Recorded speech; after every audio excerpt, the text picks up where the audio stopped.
Vadikani ndinokugamuchirai zvakare svondo rino ndichiti welcome back papodcast yedu inonzi Hope Cafe.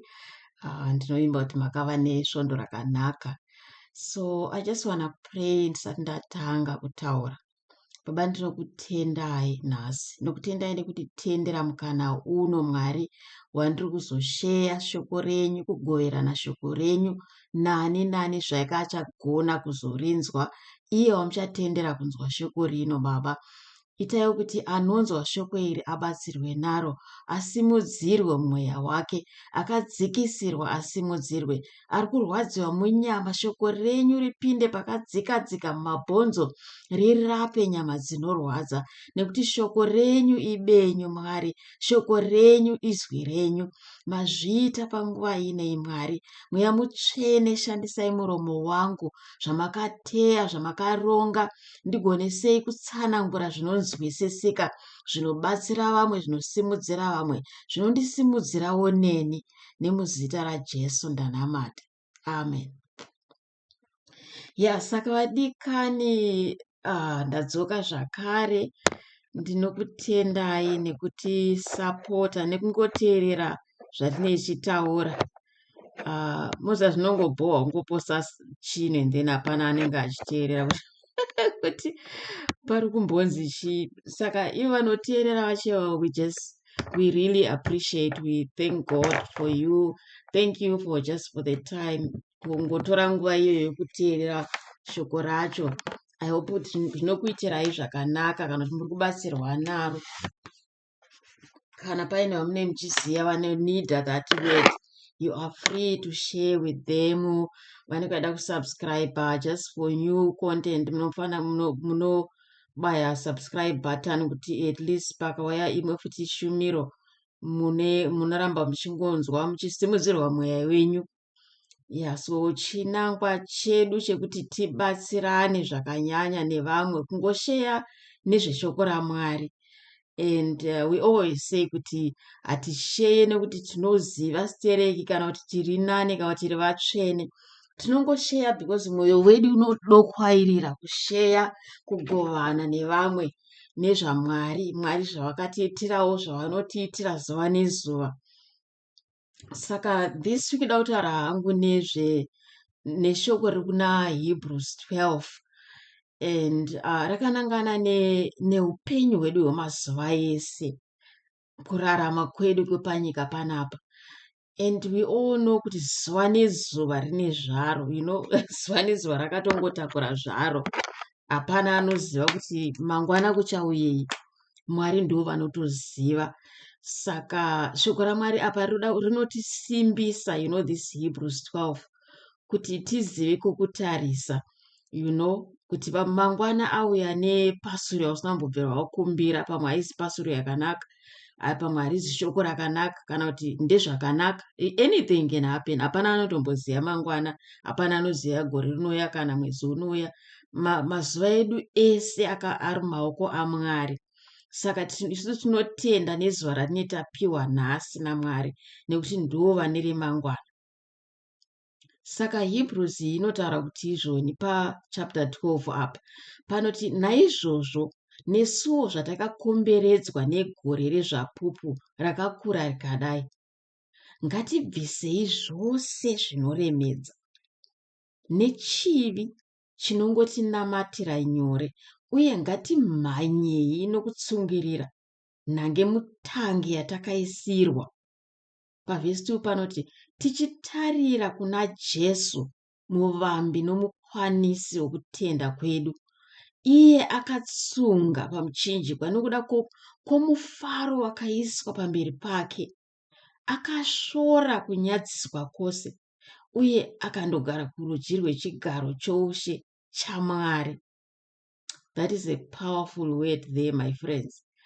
Kuti hanzi ngatikandei pasaidi zvinotinamatira, zvinotiremedza, sezvandataura kuti zuva nezuva rinouya nezvaro. And sometimes it's not zvinhu zvinooneka kana zviri physical zviya.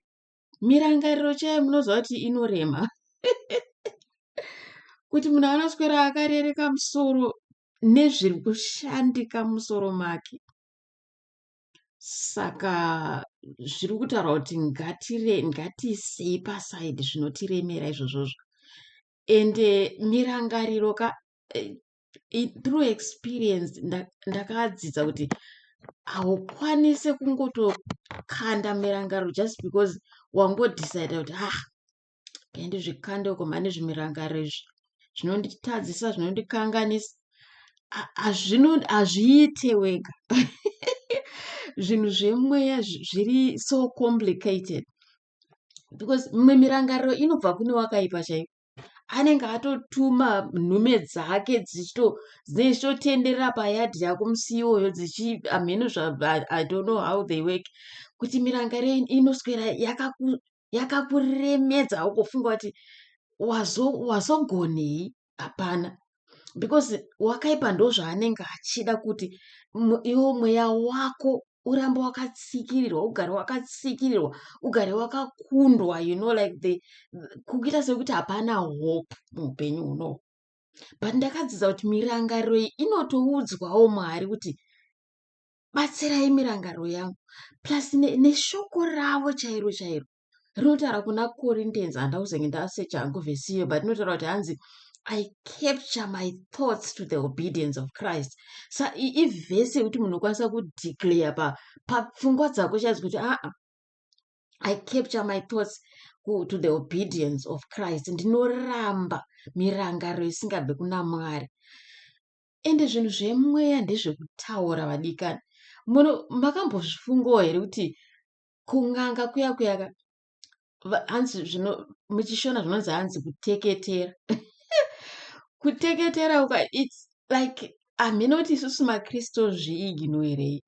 Kuteketera kuna Mwari.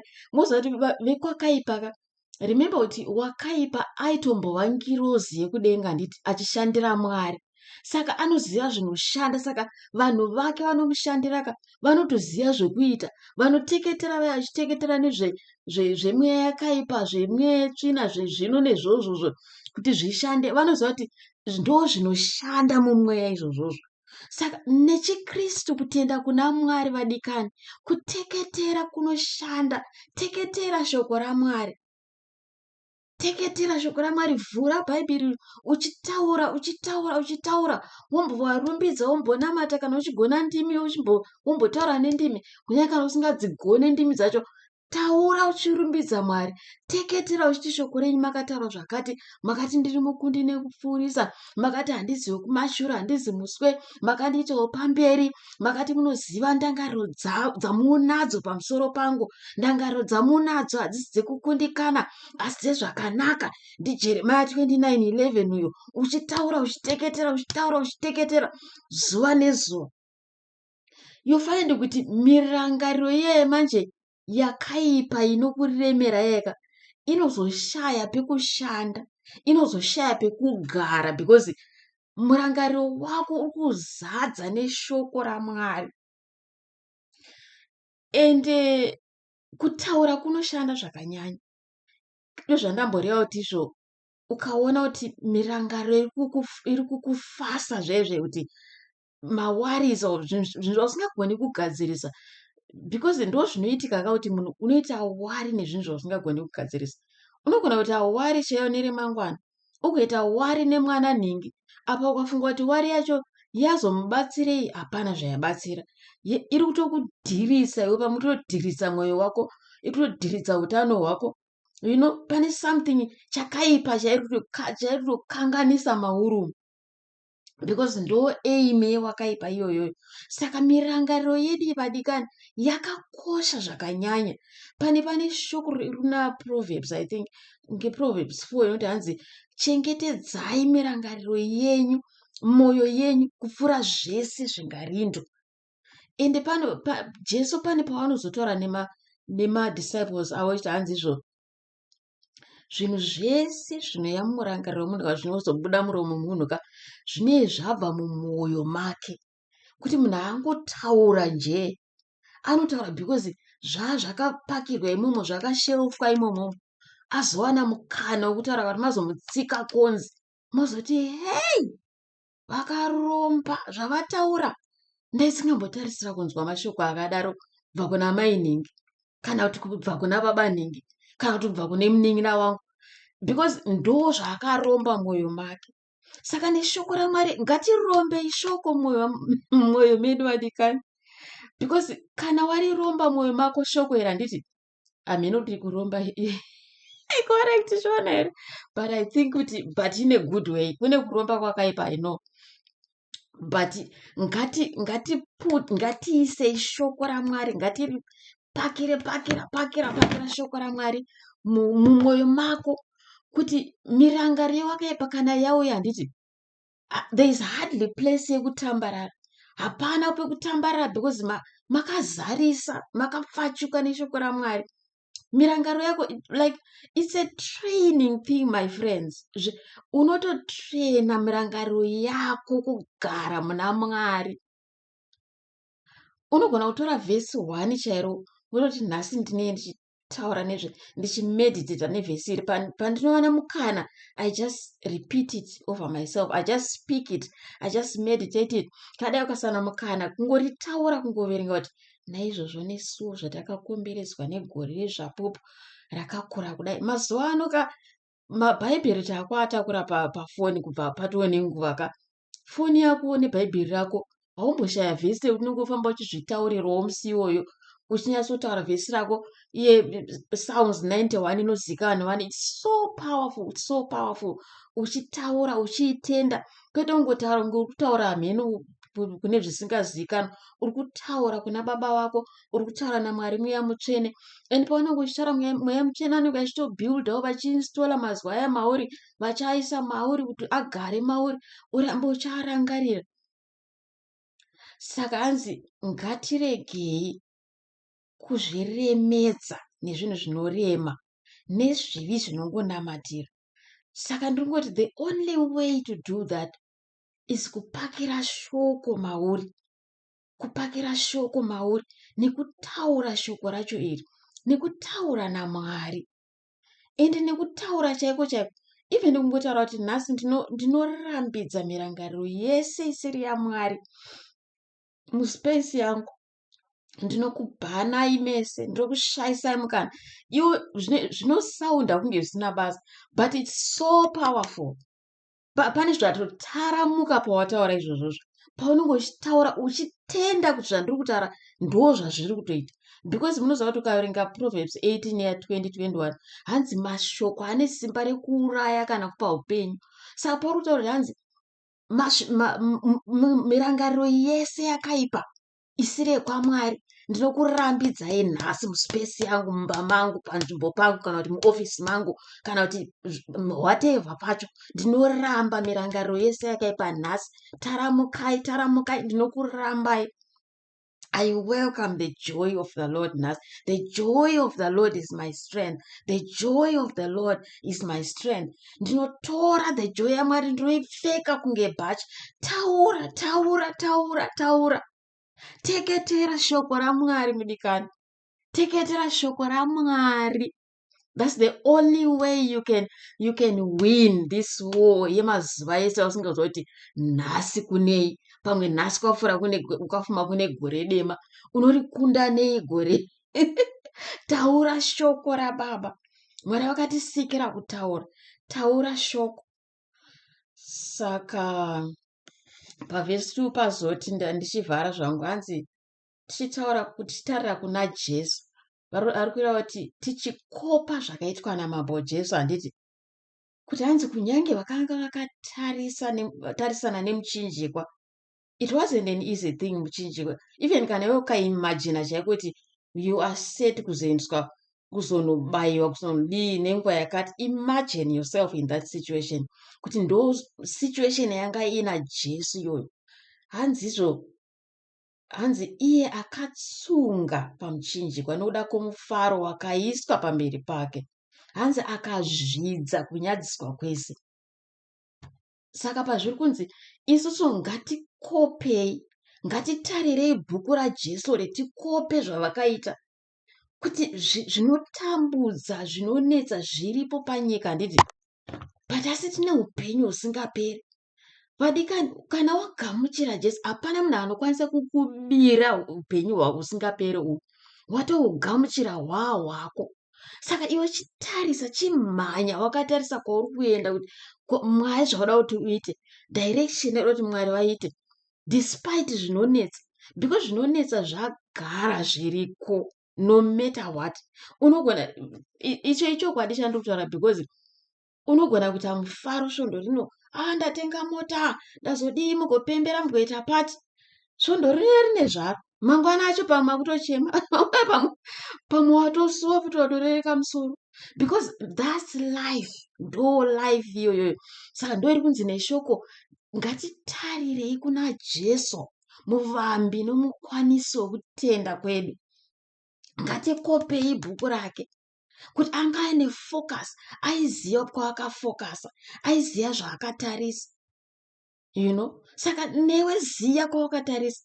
Kana wakagamuchira Jesu, chitarisa kuna Jesu, mukumbire Jesu yeye kuti, because kana akakunda zvakanyorwa apa, anotadza nekubatsirawo kukunda iwewe, anotokubatsira kana wamukumbira. Handiti zvakafanana nepanext door paipai, amai panext door angangoya nekapu yesauti, ndafunga pamwe hamuna sauti, iwo ndounotoenda utonoti, vadikani ndapererwa nesauti, mungandipawo, vokupa sauti. Handiti saka iwe ndounoenda kuna mambo Jesu kuti, ndiri kukundikana pakati, handina simba, kana kuti mirangariro yangu, kana kuti ndiri waridhi nemwana wangu, kana kuti ndiri kutadza kunamata, whatever it is, hapana chinotadza Mwari kuti vakubatsire machiri madikani. Saka ngatimhanyei takatarisa kuna Jesu, ngatimhanyei tichikopa mambo Jesu kuti okay, hanzi vakashora kurwadziwa kwese, vakashora zvakati, neniwo ndiri kushora kushorwa kwandinoitwa nevanhu, neniwo ndiri kushora kutsvenyerwa kwandinoitwa nevanhu, neniwo ndiri kushora mamiriro akaita zvinhu, asi ndakatarisa kuna Jesu, ndakatarisa ndine upenyu husingapere, ndine upenyu husingapere. Mwari vari kuzopindura munamato wangu, pamwe havana kupindura nhasi, pamwe vatora nguva yakareba, asi ndiri kuramba ndakatarisa kwavari, nyange vatora nguva yakareba. Usaite give up, my friend. Saka I think ndapedzera panapa. I hope kuti muchaitirwa zvakanaka neshoko iri. Kana kuti wanga wachinzwa kuzimbirirwa mumweya wako, ndinotisimudzirwa nezita raJesu. Ende kana paine anga asati agamuchira Jesu, ndogara ndichitaura kuti maoko avo aJesu akatambanudzwa zuva rega rega, vari kunoka padhoo resuo rako kuti, vhura mwanangu, vhura. Saka anytime kana waready, as long uri ready, Jesu aready, kupinda mwoyo mako. Kana usati wagamuchira Jesu, gadzirisa. Hapana chinhu chakakosha sekugamuchira Jesu.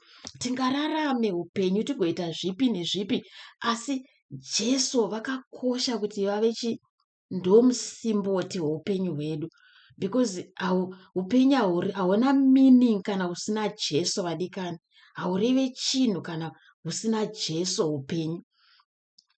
Ndinogara ndichitaura, sorry, handisi kutangidza hangu, but ndoda kutongoti ndipataure because pauya musoro mangu. Ndogara ndichitaura kuti ningirikini hatina kungosikirwa kungorarama zvisina direction, kungorarama kuti toenda kubasa todzoka, worara womuka futi toenda kubasa wodzoka. Takasikirwa kuraramira Mwari, tinoenda kubasa tiri muna Mwari.